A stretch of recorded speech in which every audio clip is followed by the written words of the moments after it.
ඇත්ත වශයෙන්ම දැන් මේ පුද්ගලයා හඳුන්වලා දෙන්න යනකොට මම අද නමත් එක්කම කියනවා කියන අදිෂ්ඨානයේ මම ආවා. ඇත්ත වශයෙන්ම මේ තවත් බාධා කිරීම මට කරන්න සිදු වෙනවා. දැන් මේ පුද්ගලයා නමත් එක්ක බොහන්සේ කියන්න සූදානම් කියනවා. හැබැයි මේ පුංචි ගැටලුවක් මේ බලන් ඉන්න අයට තියෙන්න පුළුවන්. මේ මෙතෙක් කාලයක් ඔබ වහන්සේ කිව්වේ මෙන්න මේ කෙනා මෙහෙම කෙනෙක්, බුද්ධිමත් කෙනෙක්, උගත් කෙනෙක්, රටට ආදරේ කෙනෙක්. හැබැයි ඒ ඔබ වහන්සේ කියපු කෙනාද මෙයා නැත්තම් තවත් මේ මොකක්ද හේතුවක් මත ඔබ වහන්සේට තව කවුරු හරි බලපෑමක් කරනවද මෙහෙම නමක් කියන්න කියලා? කවුරු හරි එනවා නම් මාහරහා මම තමයි දියසෙන් කියලා ආවොත් මම ඒක පිළිගන්නේ නැහැ. මොකද එහෙම වෙන්න බෑ ඒක. දියසෙන් කියන වචනේ මම පාවිච්චි කරලත් නැහැ.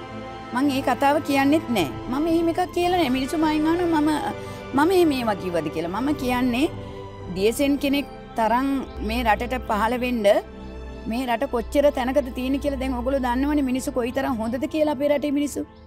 මම මේ තැනැත්තාව හොයමින් අදිෂ්ඨාන කරමින් විවිධ තැන්වල විශ්ව බලය තියෙන කියන තැන් තියෙනවා මේ රට ඇතුලේ. ඒ තැන්වලට පාවා ගිහින් මම අදිෂ්ඨාන කරනවා මේ හොඳ කෙනා මට මුලිච්චි කරන්න මුණ ගස්සන්න කියලා. මම හිත හැමතිස්සෙම කියනවා මෙතුමාම තමයි ඉස්සරහට එන්නේ මං හොයපු කෙනා මෙන්න මෙයා තමයි මගේ මානසිකත්වයේ පැටලි හිටපු කෙනා මෙයා තමයි කියලා. මම අදිෂ්ඨානයක් කරන හැම මොහොතකම මට මෙතුමා පේන්න පටන් ගත්තා. ඒ නිසා මම දැනගත්තා මෙතුමාම තමයි එන්නේ වෙන්නේ මෙතුමා තමයි එන්නේ ඉන්නේ කියලා. මේ සියලු ප්‍රකාශයන් ගෞතමී මෙහෙණින් වහන්සේ විසින් කරන ප්‍රකාශයන් මේ සියලු වගකීම් උන්වහන්සේ දරනවා. ඉතින් මේ කියන නම පවා පුද්ගලයාගේ අවසර ඇතුව උන්වහන්සේ වගකීමක් ඇතුවයි මේ ප්‍රකාශයන් සිදු කරන්නේ.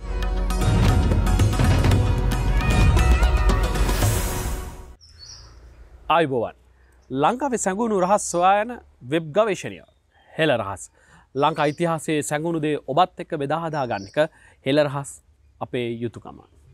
ලංකා ඉතිහාසයේ දේවල් අපි කතා කරනකොට වර්තමානයට මේවා ගැලපෙනවද? කෙසේ වෙතත් අපි දන්නවා ඉතිහාසයේ ඉඳන්ම අනාවැකි කියපු පුද්ගලයන් ඉන්නවා. සපලු අනාවැකි කරුවන් ලංකාවේ ඉතිහාසය අපි අහලා තියෙනවා. හැබැයි වර්තමානයේ එහෙම ඉන්නවද?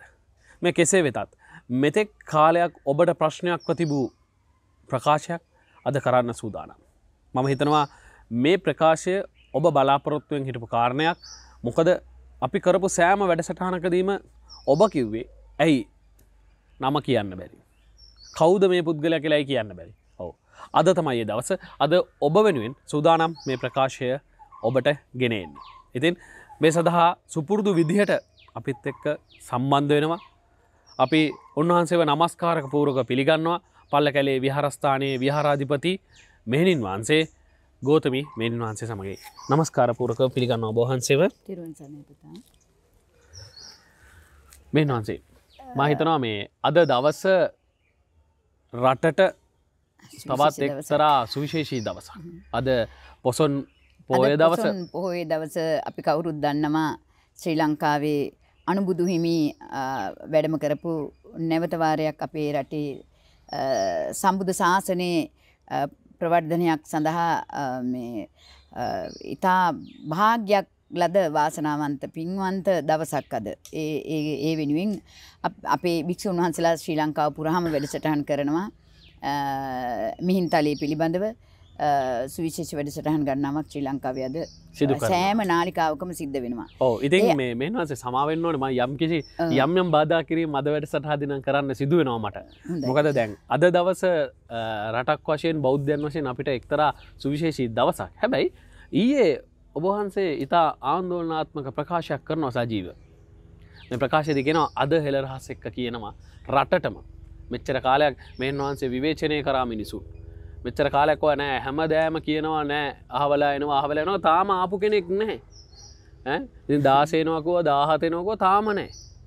ඉතින් මේක මං හිතන්නේ අද මේ කතාව ආරම්භයට කලින් මෙහෙම දෙයක් අහනවා.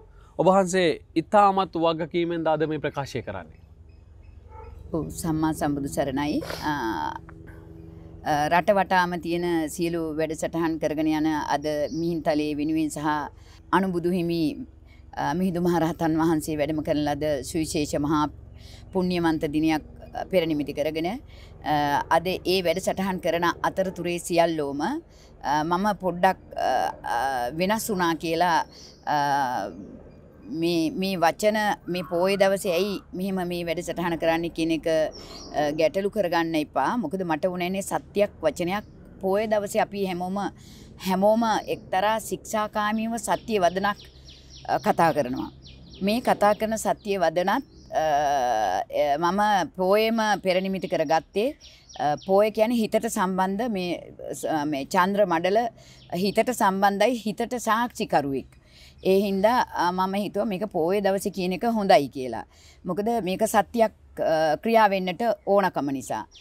මේ පින්බර පුතේ එතකොට හෙළ රහස් මේ නාලිකාව තුල වැඩසටහන් මම ගණනාවක් කරලා තියෙනවා. ඒ නාලිකාවේ ඉන්න බොහෝ අය මට සනසන්න ඕනේ කියලා මයි මතයක් නෑ. මොකද මිනිස්සු හෝ කවුරු හරි ඕවට එක එක කමෙන්ට් දාන අය මේ විවිධ මාදිලේ අය මේ පුතාගේ නාලිකාව මේ බලන අය ඉන්නවා. ඒගොල්ලෝන්ගේ මත තියෙන්න පුළුවන්. ඒක සාමාන්‍ය දෙයක් පුතා. ඒව ගැන මං මේ සාමාන්‍ය විදිහටනේ මං ඔය හිතන්නේ. ඒක ඉතින් එහෙම ප්‍රශ්නයක් නෑ නේ පුතා. ඒවා ඒක සාමාන්‍ය දෙයක්. ඒකට ඒගොල්ලෝ ළඟ හේතු ඇති. ඒගොල්ලෝ ළඟනේ ඒකට හේතු තියෙන්නේ මා ළඟ නෙමෙයි. කෙසේ වෙතත් මං හිතන්නේ මෙහෙනවාසේ මේ ඒ සියලු වචන වලට අද උත්තර දෙන්න සූදානම්. ඔව්. අනිත් එක මට ඔය එක එක අය ඔය පොඩි අය එක එක ඒවා කිව්වා කියලා මම ඒගොල්ලෝ අරමුණු කරගෙන නෙමෙයිනේ මම වැඩසටහන් යන්නේ මම. එයාලට උත්තර දෙන්න නෙමෙයි මේත් ලෑස්ති හැබැයි පුතා. ඒගොල්ලන්ට උත්තර දෙන්න නෙමෙයි. මට ඒගොල්ලෝ ඕනෑ අහක හිටත් දෙන්න මට ඇති වැඩ නේ. මට මේ ශ්‍රී ලංකාවේ ඉන්න ප්‍රභූවරු මේ රටේ ඉන්න මහා බුද්ධිමත් විශාල වැඩ කටයුතු කරන්න පුළුවන් මහා ජනතාවක් බලාගෙන ඉන්නවා මං කියන වචනේ. ඒ අය ඔය වගේ කමෙන්ට් කරන්නේ. ඒගොල්ලෝ රටේ මේ විශාල වගකීමක් තියෙන අය ඕන තරම් මාත් එක්ක දුරකථන වලින් සම්බන්ධ වෙනවා මයිස්ථානට යන වෙනවා. ඒගොල්ලොන්ට ගැටලුවක් නැහැ. මං කිව්වා 17 එනවා කියලා ගිය පොයට කතන්දර කතා කරන්න යනකොට ඕගොල්ලෝ දන්නවා එදා දිනේ සම්පූර්ණයෙන්ම ඒක ගියා විතරයි. ඊට පස්සේ මේ අන්න ඊළාම් කොටි ගහන්න බලාගෙන ඉන්නවා මේ කියලා කතන්දරයක් ආවා. ඒ දිනේටම. ඒ හින්දා ඒක යම්කිසි හේතුවක් කොටගෙන අපි එහෙම තමයි දැන් රජුරුවා මෙන්න එනවා මේ රජමැදුරට එනවා කියලා කියනකොට කීයක් දේවල් බලලා එන්න ඕනද? කීයක් දේවල් බලන්න ඕනේද ඒකට? මේ මිනිස්සු මේ කියනවා වගේ හරකෙක් දක්කගෙන එනවා වගේ දක්කගෙන ඉන්න බෑ. යම් කිසි කටයුත්තක් කරන්න යනකොට ඒ කෙනා කොයි මට්ටමක හිටියත් කෙනෙක් ඉස්සරහට ගේනකොට ටිකක් වගකීමෙන් ඇතුව ඒ කාරණා කටයුතු අපි ඉවසගෙන කරන්න ඕනේ. අපි කියන දිනේට මේවා වෙන්නේ නැත්තේ මේ රටේ තත්ත්වය ඕක තමයි. රටේ තත්ත්වය ඕක තමයි. කෙනෙක් එනවා කිව්වොත් දැන් මේ කියද්දිත් මේ විරුද්ධවාදියෝ ඕන තරම් මේ රට ඇතුලේ ඉන්නවා. කාබාසිනියෝ ගොඩක් ඉන්නවනේ මේ රට ඇතුලේ. ඒ කාබාසිනියන්ට ඕනකම තියෙන රට අස්ථාවර කරලා කාබාසිනියම කරලා දාන්න. ඇත්ත වශයෙන් කිව්වොත් ඒ දේ මම කිව්වොත් ගෝඨාභය මේ ජනාධිපතිතුමාටවත් එහෙම අදහසක් නැහැ. මේ රට කාබාසිනිය කරන්න ඕනේ කියන මත එතුමත් නැහැ. මම දන්න මට හිතෙන තරමින්. නමුත් ඇත්ත වශයෙන්ම දැන් මේ පුද්ගලයා හඳුන්වලා දෙන්න යනකොට මම අද නමත් එක්කම කියනවා කියන අදිෂ්ඨානයට මම ආවා. ඇත්ත වශයෙන්ම මේ තවත් බාධා කිරීම මට කරන්න සිදු වෙනවා. දැන් මේ පුද්ගලයා නමත් එක්ක බොහන්ස කියන්න සූදානම් කියනවා. හැබැයි මේ පුංචි ගැටලුවක් මේ බලාගෙන ඉන්න අයට තියෙන්න පුළුවන්. මේ මෙතෙක් කාලයක් ඔබ වහන්සේ කිව්වේ මෙන්න මේ කෙනා මෙහෙම කෙනෙක් බුද්ධිමත් කෙනෙක් උගත් කෙනෙක් රටට ආදරය කෙනෙක්. හැබැයි ඒ ඔබ වහන්සේ කියපු කෙනාද මෙයා නැත්තම් තවත් මේ මොකක්ද හේතුවක් මත ඔබ වහන්සේට තව කවුරු හරි බලපෑමක් කරනවද මෙහෙම නමක් කියන්න කියලා? අපෝ නැහැ පුතා. ඒක හොඳයි. ඒ වගේ අදහසක් දානික එහෙම එකක් නැහැ පුතා. දියසෙල්ලා ගණනාවක් මං ළඟට ආවා. මං හැබැයි මං කලින් ඉඳලා කිව්වා මම ඔය තව YouTube නාලිකා ගණනාවකට මං වැඩසටහන් කරනවා කියන මින් ගොඩක් කට්ටිය දන්නවනේ දැන් ලංකාවේ. එතකොට මේ කවුරු හරි එනවා නම් මාහරහා මම තමයි දියසෙන් කියලා ආවොත් ඒක චුට්ටක් මම ඒක පිළිගන්නේ නැහැ. මොකද එහෙම වෙන්න බෑ ඒක. දියසෙන් කියන වචනේ මම පාවිච්චි කරලත් නැහැ. මං ඒ කතාව කියන්නෙත් නැහැ. මම එහෙම එකක් කියලා නැහැ. මිනිස්සු මයින් අහනවා මම එහෙම ඒවා කිව්වද කියලා. මම කියන්නේ දියසෙන් කෙනෙක් තරම් මේ රටට පහළ වෙන්න මේ රට කොච්චර තැනකද තියෙන කියලා දැන් ඔයගොල්ලෝ දන්නවනේ මිනිස්සු කොයිතරම් හොඳද කියලා අපේ රටේ මිනිස්සු.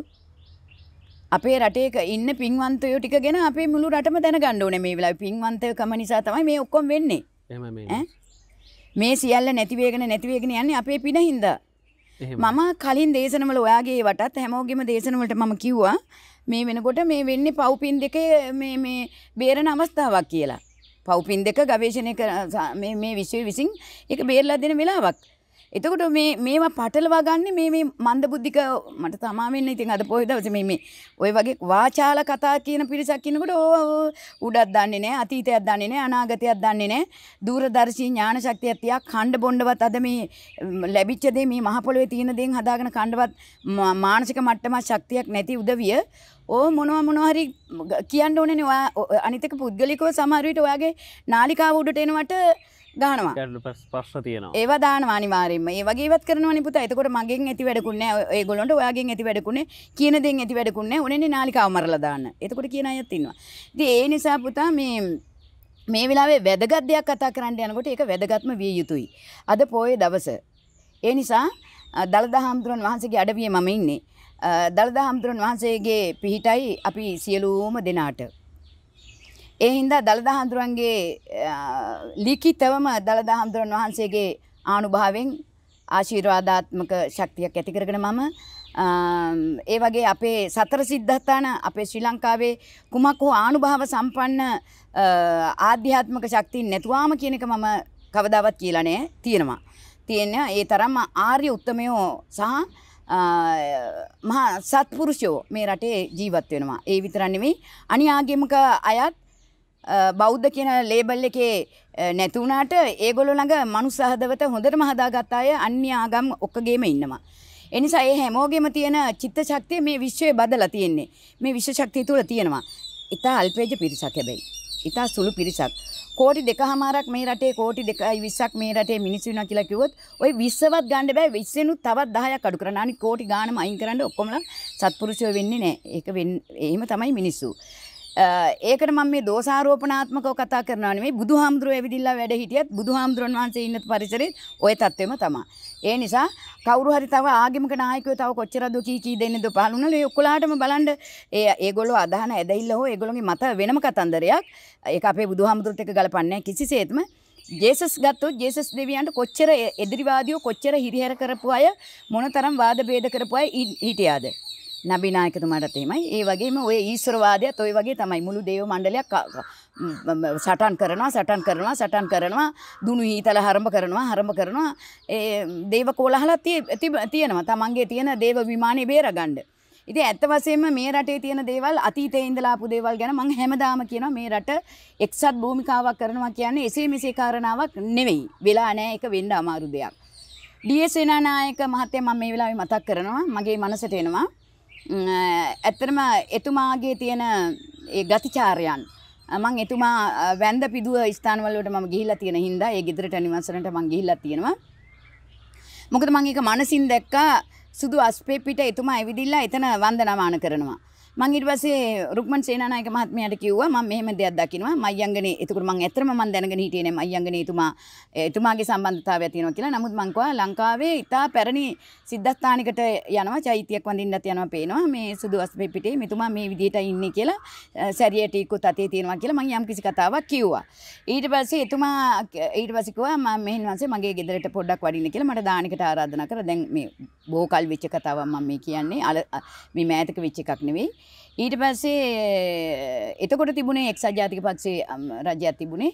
මං කිව්වා මේවෙන් ඔබතුමා අයින් වෙන්න. ඒකට සභාපති මොකක් හරි තත්ත්වයක් තිබුණා. ඒක ඔක්කොගෙම අයින් වෙන්න ඉස්සරහට මේවා ඔක්කොම හරිය නපුරු විදිහට වෙනස් වෙනවා ලෝකේ. එතුමාට අගෞරවයක්. එතුමා ඉන්නේ ලොකු දේවත්වයක කියලා. ඇත්ත වශයෙන්ම කියනවා නම් මං එතුමා එතෙන්ට ගියාට පස්සේ මට එකපාරම සිහියට ආවා මං දැක්ක දේ. මං දොරකඩින් මෙහෙම යනකොටම මං දැක්ක විදිහටම සුදු අස්පයක් සැරෑටියත් අරගෙන එතුමාගේ ලොකු පෝරුවක් ගේ ඇතුළට යන තැනම තියලා තිබුණා. මට හරීම ඇත්තට මට මං ගැන ලොකු මහත් නිහතමානී මා ගැන මට ආඩම්බරයක් ඇති වුණා. මගේ බුදුහාමුදුරුවෝ ගැන පුදුමාකාර ආඩම්බරයක් ඇති වුණා මට. මගේ බුදුහාමුදුරුවෝ ඥානාන්විත තත්ත්වයේ මේ ඥානේ පාදා ගන්න මග පෙන්නලා දීලා තියෙන ධර්මයක් නේ අපිට කියලා දීලා තියෙන්නේ. අඩුම තරම් මේක සම්මුතිය ජීවත් වෙන්නත් මේක පාවිච්චි කරගන්න බැරි නම් වැඩක් නැහැනේ. මේ බුදුදහමේ මේ සිවුර මන් දරාගෙන වැඩකුත් නැහැ කියන එක මට මුලින් තේරිලා තිබුණ එකක් ඒක. ඇත්ත වශයෙන්ම කියනවා නම් මේ ඥානය හාරා ගන්නවා කියන එක හරි වටිනා දෙයක්. මට ওই ත්‍රිපිටකය ඔක්කොම කියවන්න බෑ. මට එකෙන් ඔක්කොම ඉගෙන ගන්න වෙලාවක් වෙන්නේ නැහැ. එතකොට මම කල්පනා කරේ ඥානේ පහදාගෙන ත්‍රිපිටකේ තියෙනවා ඔක්කොම කොහෙන් හෝ මයි මනසට මං ගන්න ඕනි.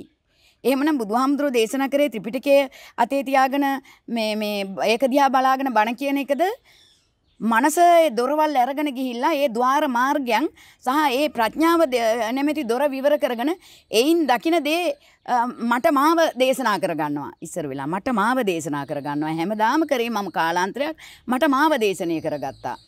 මේ මෙන්න බුදුරජාණන් වහන්සේ මෙහෙම කරා ගෝතමී මෙහෙම කරන්න ගෝතමී මෙහෙම ඉන්න ගෝතමී මේක තමයි මාර්ගය කියලා මම මටයි දේශනා කරේ. බෝධින් වහන්සේ ළඟට යනවා ගිහිල්ලා මම ඒකමයි දේශනා කරන්නේ. විහාරගිට ගිහිල්ලා මම මට දේශනා කරනවා හොඳට. මේක තමයි වැඩි. මෙන්න මේකයි වෙන්නේ දැන් කියන එක සිත මනස දෙක සහ මේ තියෙන තමන්ගේ භව ඕගය කියන ධර්මතාවයත් එක්ක මේක මම විසඳ ගන්නට හරි සූක්ෂම ඥානයක් මට ඒකට තිබුණා. හැබැයි සාංශාරික වශයෙන්ුත් මට මේක පිළිහිටීමකුත් තිබිලා තියෙනවා. දැන් ඒ නිසා මම දැන් මෙහෙම මම මේ ටික කොහොම පැත්තක දානවා දැන් මේ තැනට ආවේ කොහොමද කියන එක හිතනවනේ කට්ටිය. මේගොල්ලෝ නැත්තම් කියයි මට සමහර අර කාන්තාවෝ ගැහණු අය නිසා අද ලංකාවම විනාශ වුණා මේ සාත්‍ර කතන්දරයි කාලයක් දිගටම බොරු පේන අනම්මනම් කියලා සහ නක්ෂත්‍ර වේදය මගින් එක ඒවා කියන්න ගිහිල්ලා තමන්ගේ තියෙන තැනත් නැති කරගත්ත අය ගොඩක් ඉන්නවා. මම ඒවත් දැකලා දැනගෙන තමයි මේ වචනේ දාන්නේ. ඒගොල්ලන්ට උනා නම් මටත් ඒක වෙනමනේ අනිවාර්යෙන්ම. මේ මගේ තියෙන වටිනාම මම ගොඩනගපු දේවල් මේ ලංකාවේ මිනිසුන්ගේ එක්කෙනෙකුට පුළුවන් සලසලගාලා හලලා දාන්න මේක. ඒ ඔක්කොම තේරුම් අරගෙන අවබෝධයෙන් මම බය නැතුව දැන් මේ අද මේ වීඩියෝ එකකට මම පෙනී හිටිනවා. ඒ පෙනී හිටින්නට වෙන්නේ ඇත්තරම ඩී.එස්. සේනානායක මෙතිඳුන් මම කවදත් අදිෂ්ඨාන කරා කොහේ හරි මෙතුමගේ ඒ දේව ආත්මය සම්බන්ධ වෙන තැනක් තියෙනවා නම් ඒ වගේ උත්තම චරිත තව නැතුවා නෙවෙයි වෙන්නට ඕනේ.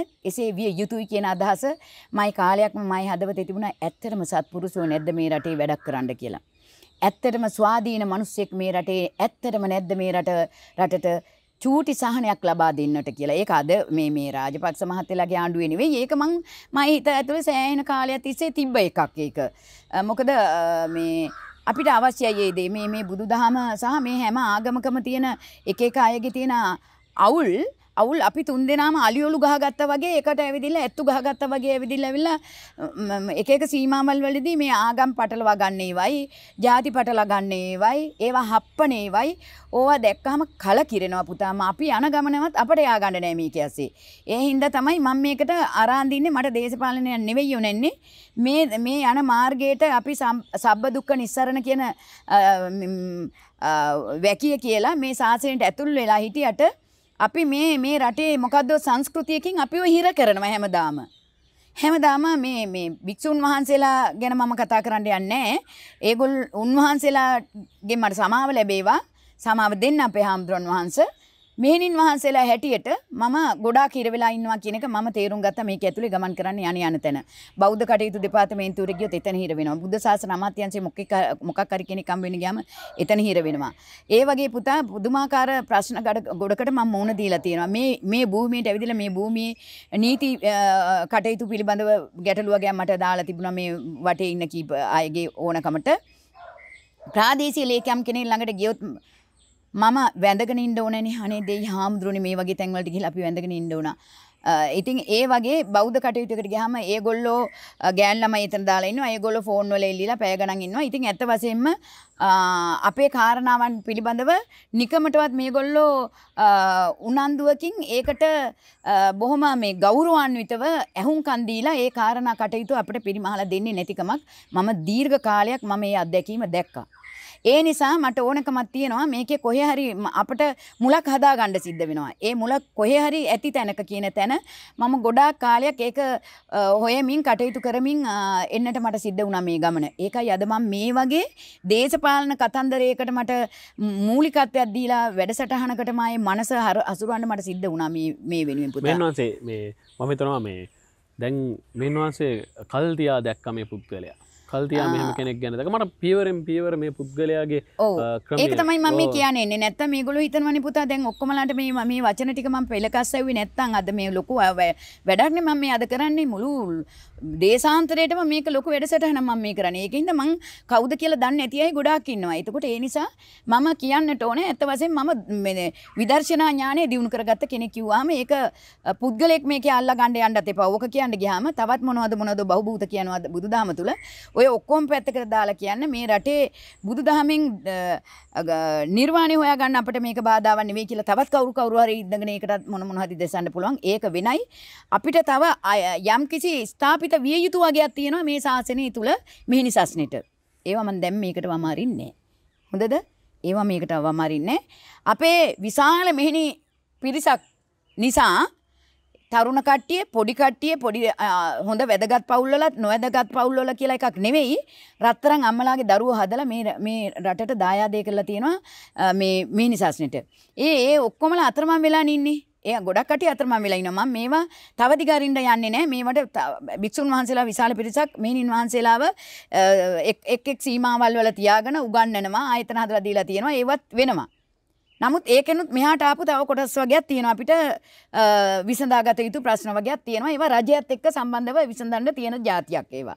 මම ඒකත් දැන් පැත්තකට දානවා. දැන් ඔය කතන්දර ටික උතනින් බේරලා ඕගොල්ලෝ පසු කාලීනව අපි වෙන වැඩසටහනකින් ඕක කරමු. ඒකට අපි ඉදිරියේ අපිට අපේ මෙහෙණින් වහන්සේලාගේ දින වර්ගයක් එනවනේ. ඒ දිනේදී අපි පුතාගේ නාලිකාවට මම ආරාධනාවක් කරන්නම්. එවිදිලා මේ මෙහෙණි සස්න ගැන මම කියා හිටින්නම් එදාට. අද දැන් මේ තියෙන ගැටලුව මම එකපාරම හායි හුයි ගාලා මෙන්න මෙයයි කියන්නේ කියලා ගියාම මේක මට පිස්සුයි කියලා සහ මේ වචනය මිනිස්සු පිළිගත්තත් නොගත්තත් වෙන්නේ මේකයි කියන එක මම අද දැන් මේ කියනවා ඔයගොල්ලොන්ට. මම යම්කිසි අදිෂ්ඨානයක් කරවුවේ ඇත්ත වශයෙන්ම මේ රටේ හොඳ සුහද මිනිසෙක් හැම කෙනෙක්ගේම ජීවිතේට හැම ඕනම කෙනෙක්ගේ ගොඩක් බොහොම අයගේ බහුතරයක්ගේ අපි මේ වචනේ පාවිච්චි කරමුකෝ. බහුතරයක්ගේ ජනතාවට සෑහීමකට පත් වෙන්න පුළුවන් හොඳ පුද්ගලයෙක් මේ වෙලාවේ අපිට හොයාගන්න පුළුවන් නම් මිනිස්සු දෝෂාරෝපණ නොකරන කවුරු හරි આવොත් එයාට මොකක් හරි දෝෂාරෝපණයක් කවුරු හරි කෙනෙක් આવොත් එයාට ගල් මුල් ප්‍රහාර ඕගාලා එනවා මේ වෙලාවේ. ඉතින් ඒ වගේ වෙලාවක මං කෙනෙක් ගෙනියනවා කියන්නේ කෙනෙක්ගේ නමක් කියනවා කියන්නේ පාර යනකොට ඒ මනුස්සයාට නිකන් ගල් ගහයි සමහර විට මිනිස්සු නේද? ඒ තත්වයක අද මිනිස්සු පීඩනයට පත් වෙලා ඉන්න වෙලාවක් මේ. ඒ නිසා මම මේ තැනැත්තාව හොයමින් අදිෂ්ඨාන කරමින් විවිධ තැන්වල විශ්ව බලය කියන තැන් තියෙනවා මේ රට ඇතුලේ. ඒ තැන්වලට පාවා ගිහින් මම අදිෂ්ඨාන කරනවා මේ හොඳ කෙනා මට මුලිච්චි කරන්න මුණ ගස්සන්න කියලා. මේ යහපත් කෙනා මට මුලිච්චි කරන්න මුණ ගස්සන්න කියලා. ඇත්ත වශයෙන්ම එහෙම ඉන්නකොට මේ වෙනකොට දැන් 10-12 දිනක් මල් ළඟට ඇවිදලා තිනවා මම අහවලා කියාගෙන. සමහර අය කැබිනට් එකට ඉදිරිපත් කරන්න ලියකියවිලි නොඑක් දේවල් හදාගෙන මට ඇවිත් ඉදිරිපත් කළා තියෙනවා. මේ මෙහෙමයි මෙන්නන්සේ මම තමයි අහවලා මම මේ විදිහට තමයි රටේ වගකීම බාර ගන්න කියලා. හැබැයි ඒවා ඒ කියපු තැන්වල මගේ ඔළුව මම ආපහු මම බලනවා මට හොඳට විනිවිදව මට පේන දෙයක් තියෙනවා. විනිවිදයි මගේ මනස හරි විනිවිදයි. මොකද මේවා ඇතුලේ රොඩු බොඩු කිසි දෙයක් මම තියාගන්නේ මම හැමදාම භාවනාවක ඉන්න කාල වේලාව තියෙනවා. ඒකේ මම විසුද්ධි කරනවා සියල්ල විසුද්ධි කරනවා. කතා කරපුවා කියපුවා හිතපුවා ඔක්කොම විසුද්ධි කරනවා. නමුත් විසුද්ධි කරාට යම්කිසි ජීවයෙක්ගේ ප්‍රාණකරුවෙක්ගේ කෙනෙක්ගේ ස්වરૂපයක් මයි මනසේ පිහිටලා තියෙනවා නම් මගේ හදවතට හිතට ඒක පිහිටනවා නම් මම දන්නවා මෙයා හොඳ කෙනෙක් කියලා. අන්න ඒ වගේ අමතර වෙලාවක හිතා ගන්න බැරි වෙලාවක මට එතුමා මුණ ගැහුණා. ඊට පස්සේ එතුමත් එක්ක පොඩි දෙයක් මම අපි සාමාන්‍ය විදිහට මම අනිත් අය කතා කරන විදිහට මම මයි ළඟට ගොඩාක් දායකයෝ සම්බන්ධ වෙනවා. ඒගොල්ලොත් එක්ක කතා කරනකොට වගේ මම ගොඩක් ඇත්තටම එතුමා කතා කරේ නැහැ. එතුමා මාත් එක්ක කතා කරේ නැහැ. හරිද? මට කතා කරේ නැහැ එතුමා. අනිත් එයාගේ වටේ හිටපු අය කතා කරේ ඒගොල්ලෝ ගැන විස්තර වගේ. ඒත් මෙතුමා ගැන ඒගොල්ලෝ මොකුත් කතා කරේ නැහැ. ඒ තමන්ගේ තියෙන ආධ්‍යාත්මයන් ගැන ඒ දෙන්න කතා කරා. අර මේ කියන මහත්මයා නිහඬව හිටියානේ. මා ළඟට ආපු සියලුම පුද්ගලයන්ගෙන් නිහඬවම හිටපු එක්කෙනා එතුමා. හැබැයි එතුමා වාඩි වෙලා හිටපු ඉරියව්ව එතුමාගේ සිනහවක තිබුණ කතන්දරයක ඇතුළාන්තේ මම ගොඩක් දේවල් එතුමා අධ්‍යයනය කරා ඒ වෙලාවේ. එතුමාගේ හුඟක් දේවල් මම අධ්‍යයනය කරා. ඊට පස්සේ එතුමාත් එක්ක මේ ශාසනයේ තියෙන එදා මෙතන මේ පොඩි විවෘත කිරීමකුත් තිබුණා. ඒක එතුමාට එන්න සිද්ධ වුණේ ඒ න්‍යායෙන් මගේ මෙතන මේ මුචලින්ද නාගදරණය ඇතුලේ මේ ධාතු මන්දිරයක් ඇතුලේ තියෙනවා. ඒ ධාතු මන්දිරය විවෘත කරන තැනට මම විවිධ අය ආරාධනා කරා. අහඹු ලෙස සිදුවි මම මේක.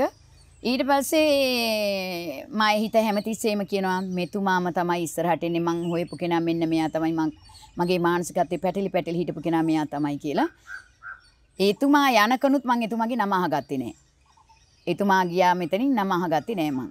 දැන් ඔහොම ඉන්නකොට අහම්බෙන් වෙලාවක එතුමා මට දුරකථනයක් අරගෙන මෙහෙණින් වහන්සේ මොනවද ආරාමේ තියෙන මොන හරි නැවත මොන හරි දෙයක් තියෙනවා නම් අලුතෙන් දෙයක් ලෑස්ති කරනවා නම් හදන්න දෙයක් තියෙනවා නම් ඒකට පොඩ්ඩක් ඔබ වහන්සේ වෙසක් විතර වෙනකොට නැවත දෙයක් හදන්න යනවා නම් මේ ඒක සූදානම් කරන්න ඒක ඔබ වහන්සේට ඒක ඉදිරියේදී හදාගන්න මේ පුළුවන් වෙයි කියලා එයා එහෙම වචනක් එතුමා කියනකොට මම ඒතිතුව එහෙම මොකක් හරි කියන්නේ එතුමට හේතුවක් තියෙන්න ඕනනේ.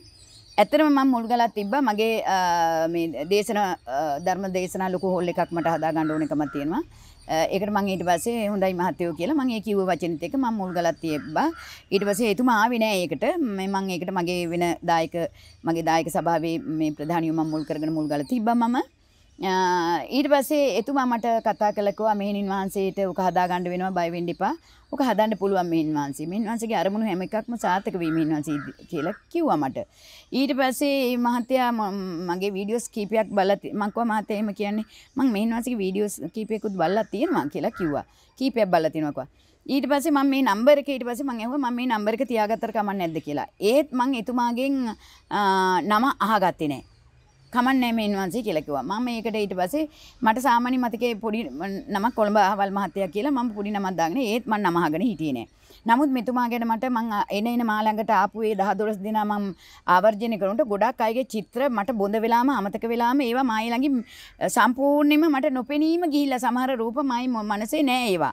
එහෙමම කියන්න ඕනේ මං සත්‍යවාදී. මායි මනසට ඒවා නග්ග ගන්නවත් බෑ ආවර්ජනය කරගන්න බැරුව ඒ ස්වරූප මාල තුල නෑ. මෙතුමා මට මම අදිෂ්ඨානයක් කරන හැම මොහොතකම මට මෙතුමා පේන්න පටන් ගත්තා.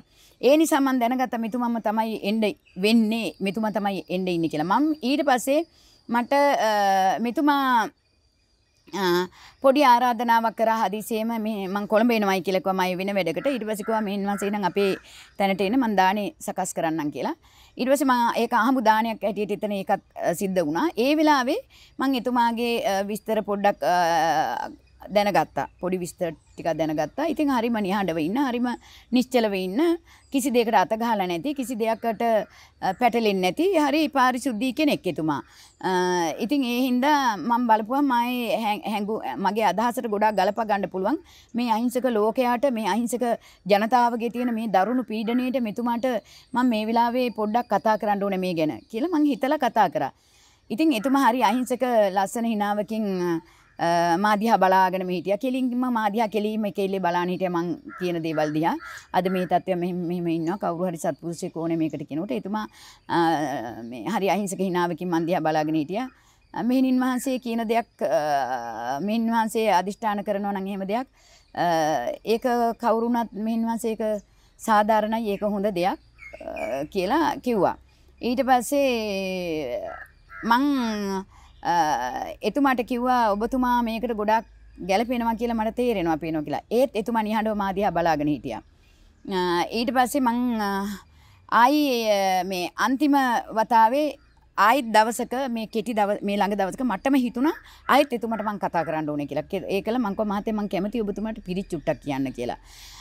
ඊට පස්සේ හොඳයි කොච්චර හොඳද මෙහෙන් වහන්සේ කිව්වා. ඊට පස්සේ මම ආයි කොළඹ ගිහිල්ලා එතුමාට පිරිත් ටිකක් කියන වෙලාවේදී මම සම්පූර්ණයෙන්ම කිව්වා ඔබතුමා තමයි එන්නේ ඔබතුමාට තමයි මේක කරන්න වෙන්නේ කියන වචනේ කියද්දිත් ඒත් එතුමා හොඳයි මෙහෙන් වහන්සේ එහෙම කියනවා නම් අපි බලමු හොඳයි කියන වචනේ මට දුන්නා. මං කිව්වා ඔබතුමාගේ නම මම හරියට මේ වෙනකම මම නම අහගන්න බැරි වුණා හරියාකාරව. වික්‍රමනායක කියන නම කලින් දවසේ එතුමා කිව්වා මොකක් හරි නමකුත් එක කිව්වා. ඒක මතක තියාගන්න හරියට මට බැරි වුණා. වික්‍රමනායක කියන යන්තම් මට චුට්ටක් මතකයකට ආවා. මොකද මට වික්‍රම කියන එකයි නායක කියන එකයි මම ගලපා ගන්න හොයා ඉන්නකොට මෙයාගේ චර්නෙම කෙතෙන්දී අහනකොට වික්‍රමනායක කියන නම මෙයා කිව්වා මට. මන් දන්නවා ආයේ මේකේ දෙකක් නැහැ මෙතුමාටම තමයි මේ සුදුසුකම තියෙන්නේ කියන තව වික්‍රමනායකලා ගොඩක් ඉන්නවා ඇති ලංකාවේ ඇතුලේ වික්‍රමනායක කියන තැනට හෙව්වනම් මම හිතර මේ ස්වරූපය ගැලපුණා නම් මට හිතුණා මෙයා තමයි මේකට සුදුස්සා කියලා මං තව දේවල් වගේක් එතුමත් එක්ක ඊට පස්සේ මම පිරිත් කියලා ඉවරලා මම එතුමත් එක්ක සාකච්ඡාවක් කරා පොඩි සාකච්ඡා වගේක් ජාත්‍යන්තරය පිළිබඳව සහ මේ තෙල් ගෑස් අරවා මෙව්වා මේ ආහාර පිහිඟ තියෙන ඒවත් එක්ක මොකද දැන් කරන්න ඕනේ එතුමා ඊට පස්සේ ඒකට යම් සාධාරණ විකල්ප කාරණා වගේක් කිව්වා ඒවා ඊටාම මේ හොඳ මට්ටමේ තියෙන දේවල් ඒවා. පැහැදිලි මට්ටමක තියෙන දේවල් ඒවා. ඊට පස්සේ මේ මම හිතුවා මේකේ කිසි වරදක් නැහැ මම මේ කියන එකේ මම මේක පටන් ගන්නවා එනම් කියලා මං කිව්වා මහත්තයෝ මම මේක සමාජයට මේක මට පෙන්නලා දෙන්න ඔබතුමා එකඟ වෙනවද කියලා මං ඇවිත් එතුමාට දුරකථනෙන් කතා කරනකොට මං එතන එච්චර වෙලාවක් ගෙදර රැඳින්න උන්නේ පිරිත් කියලා අපි ආවා. මොකද මේ තෙල් ප්‍රශ්නයි මග තියෙන ප්‍රශ්නත් එක්ක ඉක්මනින් ඉතින් පිටත් වෙලා විතර මං එතුමාට දුරකථනයක් දුන්නා. මට හරියට මහත්තයා මට මේක කියන්න ඕනේ මුළු සමාජයටම දැන් කියලා. හොඳමයි මෙහෙණින් වහන්සේ කිව්වා. එහෙනම් ඉතින් කමක් නැහැ මේ පුංචි බාධා කිරීමක් නැවත කරන්න සිද්ධ වෙනවා මේ සියලු ප්‍රකාශයන් ගෞතමී මෙහෙණින් වහන්සේ විසින් කරන ප්‍රකාශයන් මේ සියලු වගකීම් උන්වහන්සේ දරනවා. ඉතින් මේ කියන නම පවා ඒ පුද්ගලයාගේ අවසර ඇතුව උන්වහන්සේ වගකීමක් ඇතුවයි මේ ප්‍රකාශයන් සිදු කරන්නේ. ඉතින් හෙළරහස් නැවත නැවත ඔබට කියන මේ සියලු ප්‍රකාශයන් වල වගකීම පල්ලකැලේ ගෞතමී මෙහෙණින් වහන්සේ සතුයි කියන කාරණාව ගැන. ඔව් මට ඇත්ත වශයෙන්ම මට පුතා මෙතන තියෙන මගේ නම පවත්වන්න නෙවෙයි මට කාගේවත් එක්කලා මට අභියෝග කරගෙන ගැටුම් ඇති කරගෙන එහෙම ඒවා මාළඟ නෑ පුතා. ඇත්ත වශයෙන්ම මේ රටට මේ සුබවාදී දෙයක් වෙන්නට ඕනේ කියන එක මම කාන්තාවක්නේ කොහොම කරත් එතකොට මට තියෙන දේ මේ හැමෝම එක්සත් වෙනවා දකින්නයි මං ආසා. මගේ හැමෝම බලාපොරොත්තු වෙනවා ඒ කෙනා මෙතුමා වෙයි කියලා. ඔව් ඒකට කෙනෙක් තමයි මම හෙව්වේ මේ ජාති භේද පක්ෂපාත පාට ගැටෙන්න නැති පිරිසිදු වෙච්ච කෙනෙක් හොයා ගන්නකොට අපිට ලේසි වෙනවා මේ ගමන යන්න මේ නමුත් එතුමා ඉහළ සමාජයත් එක්ක සහ සම්බන්ධනකම් ගොඩාක් තිබ්බ කෙනෙක් කියලත් මම එතෙන්දී තව පොඩි දේවල් වගේකින් මම දැනගන්න මට තේරුම් ගත්තා මම මේ ඒ හින්දා මෙතුමා ගේ වටිනාකම අපේ ඒ සභා මට්ටම් වල මේ රටේ ඉන්න දෙවන්ත එක ආයතන සහ රටේ එක ශේෂ්ත්‍රවල අපි ගත්තොත් නීති සංගමය නේද නීති සංගමය අපි ගොඩාක් අය දැන් බලාපොරොත්තු වෙලා ඉන්නවා මේ මොකද්ද මේ වෙන්නේ යන්නේ කවුද ඉන්නේ කියන එක.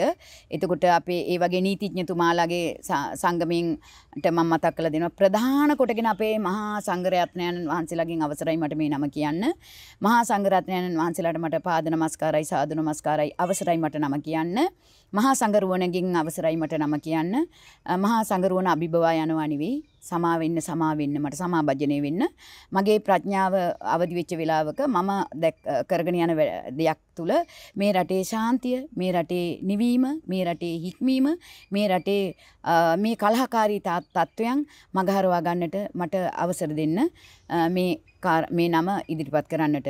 ඒ වගේම නීතිඥ සංගමයේ අපේ සියලුම මේ ප්‍රධාන ඒ වගේ දෙවන්ත බුද්ධිමත් මට්ටමේ කටයුතු කරන එතුමන්ලා සහ වෛද්‍ය තත්ත්වයේ කටයුතු කරන සියලු දෙනාමත් ඒ වගේම නොයෙකුත් ශේස්ත්‍රවල මට දැන් මේ වෙලාවේ ශේස්ත්‍ර නම් කරන්න බෑ හැමෝම ඒ වගේ මහාචාර්යවරු සහ ඒ තත්ත්වයට යනකම් එදා මෙදා තුර අධ්‍යාපනයෙන් සහ ආධ්‍යාත්මයෙන් සහ විවිධ දැනුම් සම්භාරවල් වලින් දියුණු වෙච්ච විශාල පිරිසක් අපේ රට ඇතුලේ ජීවත් වෙනවා. ඒගොල්ලෝ මේක පුදුම විදිහට ඒගොල්ලෝ කම්පණය වෙනවා මේ රටේ වටිනාකම මේ රටේ තියෙන මේ ගත යුතු ප්‍රයෝජන නිපුණත්වයේ පිළිබඳව කතා කරපු උත්තම ශ්‍රේෂ්ඨයෝ මේ රටේ ඉනවා. බුදුදහමිනුත් දියුණු වෙලා මේ විද්‍යාවෙනුත් දියුණු වෙලා තාක්ෂණයනුත් දියුණු වෙලා හැම පැත්තෙම දියුණු වෙලා දේශාන්තරගත වෙලා ඉගෙන ගන්න තියෙන සියලු දේවල් ඉගෙනගෙන ආපු අයත් මේ රටේ නිකන් පුස්සක් වගේ ඒගොල්ලෝ පැත්තකට දාලා ඒගොල්ලෝගෙන් වැඩක් ගත්තේ නැති රටක් නෙමේක. ඒ සියලුම මහත්තුරුන්ගෙන් නෝනවරුන්ගෙන් මම මේ වෙලාවේ මම මේ වචනේ කියාගෙන යද්දී උතුම් බුද්ධ ආදී අටවිසි බුදුන් වහන්සේලාගේ සත්බුදුන් වහන්සේලාගේ කකුසඳ කොණාගම කාශ්‍යප ගෞතම බුදුන් වහන්සේගේ ආශිර්වාදයෙන් දසදහස් ලක්ෂ සංඛ්‍යාතක මහා බෝධිසත්ව ගුණ පුරන උත්තමයන්න් වහන්සේලාගේ මේ මොහොත දක්වාම ඒ උත්තමයන්න් වහන්සේලාගේ ආශිර්වාදයෙන් සියලුම ආර්ය උත්තමයන් වහන්සේලාගේ ආශිර්වාදයෙන් සියලු වෙනත් ආගම් නියෝජනය කරන ඒ සියලු යම් දේවත්ව තලවල ඉන්න දිව්‍ය තලවල ඉන්න ඒ දිව්‍ය තලව නියෝජනය කරන ජීවත් වෙන විශාල මිනිසු පිරිසක් මේ රටේ ඉන්නවා.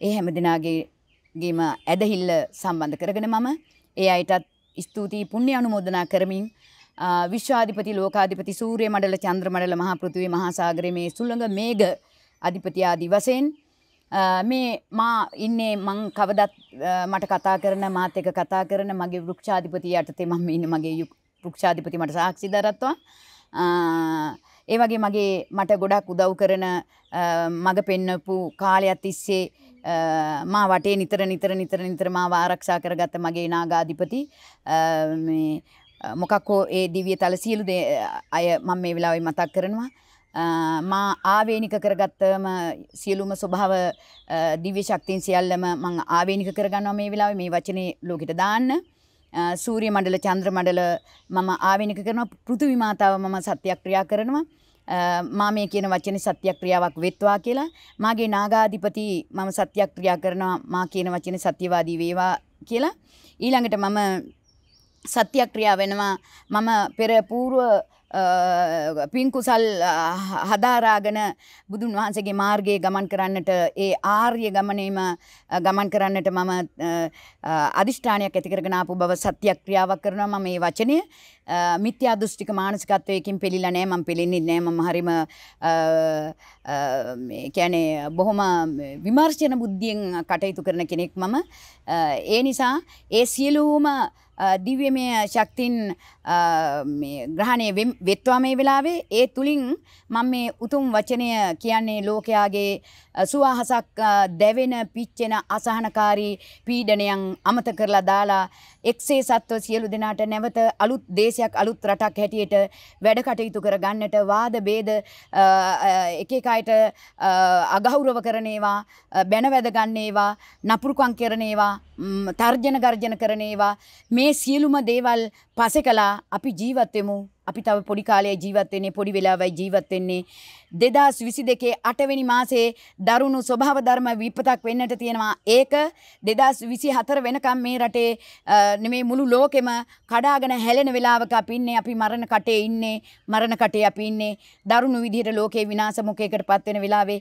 ඒවා සියල්ල බේරා ගන්නට නම් අපිට පොඩි හුස්මක් අරගෙන අඩුම තරම් අපේ ජීවිතේ ජීවත් වෙලා තම තමන් නියෝජනය කරන කුමක් හෝ ඒ දිව්‍යමය ශක්තියකට සම්බන්ධ වෙන්න හෝ එහෙම නැත්නම් අපිට සුගති පරායනේ වෙන්නට හෝ වේවා මේ දහම චුට්ටක් සිහිපත් කර ගන්නට හෝ වේවා අපිට සිහි කල්පනාවෙන් ජීවත් වෙන්නට තියෙන්නට ඕනේ සිහිය පවත්වා ගන්නට අපිට වෙලාවක් නැහැ තෙල් පෝලිං අරවා පෝලිං මේවා පෝලිං හාල් පෝලිං දැන් ඉදිරියේදී ඒවා වෙනවා ඒ නිසා මේ එන කෙනා අපිට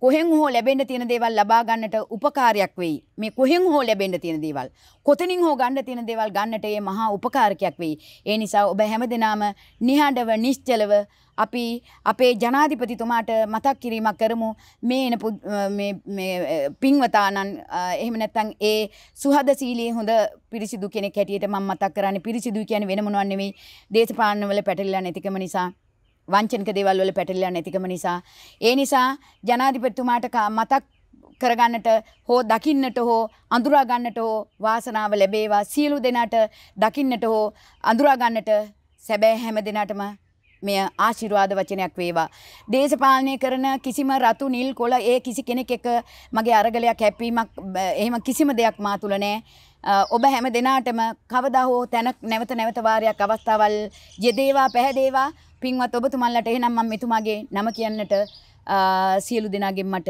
අවසරයි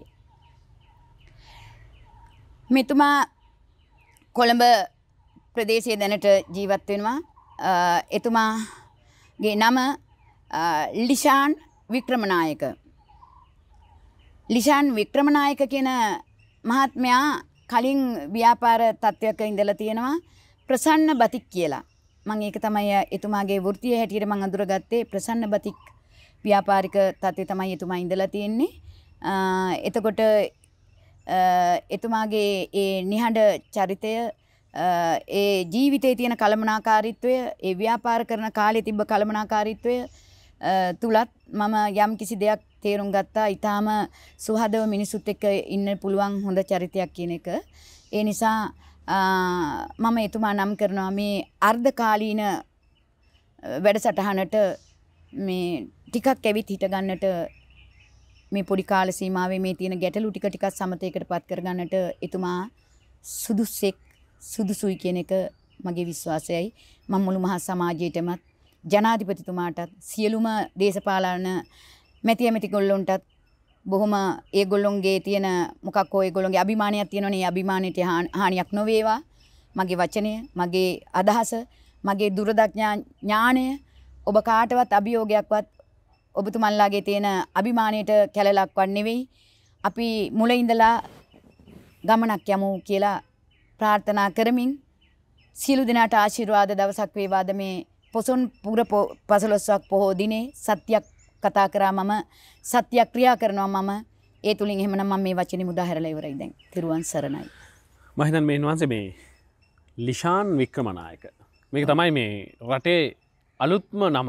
මම හිතන්නේ අද සිට ලිෂාන් වික්‍රමනායක කියන නම ඔබ හොයයි. කවුද මෙතුමා කියලා හොයයි. ඉතින් හෙළරහස් ඔබට ඒ පණිවිඩය දෙන ගමන් හෙළරහස් අදට ඔබෙන් සමු ගන්නවා තවත් දවසක මෙනිමාකාරයේ වීඩියෝ එකකින් හමු වෙන බලාපොරොත්තු වෙන බොහොම ස්තුතියි.